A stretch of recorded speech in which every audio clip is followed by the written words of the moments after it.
guys, is akong lutuon karon ang kinamatisan na manok. Kani siya guys, is dali lang kayo ni siya lutuon. So karon magpainit ta sa karahay. Kani ako di man ni karahay kasi rola ni siya.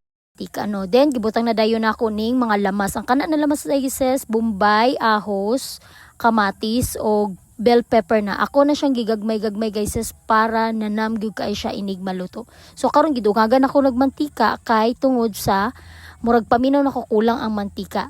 Then, taod-taod ako na siyang gipabukalan para jud na mag-translucent ang iyahang oil. So, mauna akong giukay ulit. And then, taod-taod ana guys, ako ano po nang gitakluban. Wow, wow, wow! Mauna ni siya guys, then ato nang ibutang ang chicken ani. Isa-isa na ko gibutang and then, para gyud na makasya siya kay medyo paminan ako gamay jud ako ang lutuan ani guys. Butangan ako gamay ng asin para dili siya parat guys. Mauna ako na pong gitakluban then giukay na pud nako ulit. So ana lang gyud siya ang process guys no. So dali lang ni siya lutuon og actually lami ni siya na ulam. So karon ako ana pong gitakluban then ako ana pong akong gitilawan kay para mabal-an na to kung unsay kulang ani para atong ibutang. Sunod ani butang na kog patis gamay, depende sa inyong taste yun no kung unsa kadaghan inyong ibutang na patis kay ako magud dili kayo ko ganahan og parat, di kay ko himarat na tao. So kana gitakluban na pud nako siya. Then sunod ani, wow.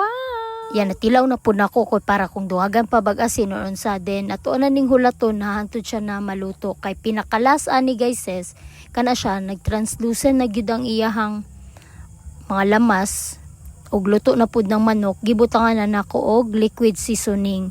Kani isa sa makapasarap jud sa imuhang giluto. Lantawa guys ang lamas ana guys makaon jud nimo. Walay tira ana, walay tapon. Bukog lang mataw kay di man ta makaog bukog.